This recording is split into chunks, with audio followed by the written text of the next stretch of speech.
Every action sends a ripple. The question is, what energy are you sending into motion? It's funny how the smallest choices sometimes echo the loudest. A few years ago, I was running late for an appointment.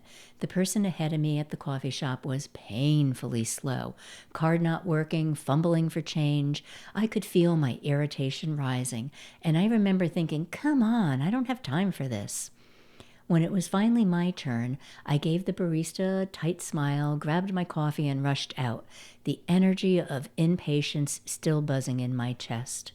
Later that afternoon, my appointment canceled last minute, and on my way home, I ended up behind someone driving exactly as slow as the person in front of me that morning. I laughed out loud because I realized I was now in the same energy I'd sent out earlier. That's how the echo effect works. Whatever frequency you release through thought, emotion, or tone doesn't disappear. It circles back, reflected through moments, people, and experiences until you notice it.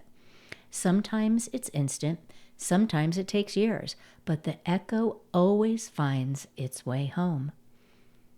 We talk a lot about manifestation, but really life is a constant exchange of signals. What you broadcast, consciously or not, creates resonance. If you move through the world with frustration, you'll find yourself surrounded by friction. If you approach the world with curiosity, life mirrors back opportunities to explore. That day taught me something subtle but powerful. It's not about perfection, it's about awareness. When you notice what you're broadcasting, you start to realize you can change the frequency. Everything in life operates in cycles. Seasons, tides, breath, emotion, energy too moves in circles. When you send energy out through a reaction, a word, a choice, it ripples forward. It interacts with the world, with others, with possibility, and eventually it curves back to meet you. Some call it karma, others call it reflection, but I like to call it conversation, because the energy you send is how life learns what you believe, and life in turn responds in kind. If you believe the world is unkind, your energy guards itself, and you start seeing evidence to confirm that belief. If you believe people are generous, your heart opens, and you attract moments that reflect generosity. Neither one is right. They're just different echoes of your vibration. Here's the empowering part. The moment you shift your frequency, the conversation changes. It might not be instant, but it is inevitable, because resonance is law. Energy seeks its match. Try watching your own echoes this week. Notice what patterns return to you. Does frustration echo back through delays? Does kindness echo through small synchronicities, like a stranger holding the door when you least expect it? The universe isn't testing you, it's tuning with you. And the clearer your tone, the clearer your reflection. Let's turn this insight inward for a moment. Close your eyes or just soften your gaze. Think about one pattern that keeps repeating in your life, something that seems to circle back no matter how many times you've worked on it. Maybe it's people who undervalue your time, or relationships where you give more than you receive. Maybe it's the constant need to prove yourself to others or to your own expectations. Now ask softly, what energy am I putting out that invites this echo? This isn't about blame, it's about awareness. When you can name the energy you're broadcasting, fear, scarcity, unworthiness, even over-responsibility, you can start to shift the signal. Say to yourself, I'm allowed to send something new.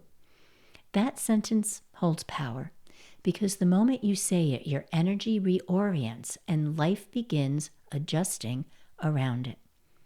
Every echo is an invitation to realign your vibration.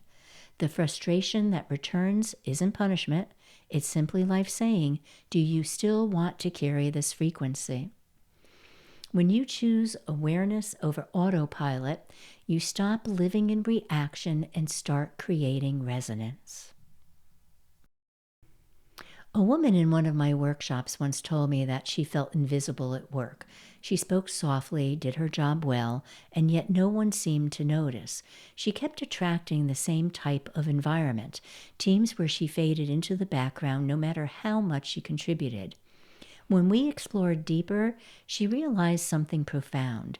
As a child, she learned that staying quiet kept the peace, so her energy still whispered, "Don't notice me, it's safer that way." Once she saw the echo, she started practicing something new.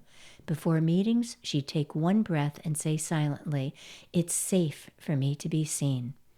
It wasn't instant magic, but within weeks, her coworkers began asking for her input. Her boss started inviting her to lead smaller projects. The shift didn't come from new people, it came from new energy. Her outer world simply mirrored her inner permission. That's how the echo effect really works, and how it always works. The moment you change what you emit, the universe rearranges to meet you there. Energy doesn't lie. It just listens, and it always answers in your own language. Everything you think, speak, and feel sends a ripple, and those ripples always find their way back. So this week, notice what comes towards you. If it feels light, acknowledge it with gratitude. That's your alignment returning as confirmation. If it feels heavy, meet it with curiosity. That's your energy inviting recalibration. You don't need to chase better outcomes. You only need to emit cleaner energy. So tonight I invite you to ask yourself, what am I sending into motion? And listen, not with your ears, but with your awareness.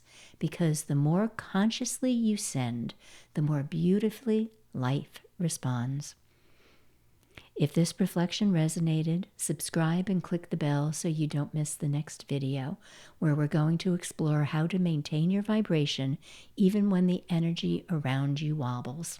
Until then, every word, every thought, every act of kindness echoes, and the sound always returns home. Be the echo you'd like to hear. Until we meet again, many blessings to you and yours. Bye-bye for now.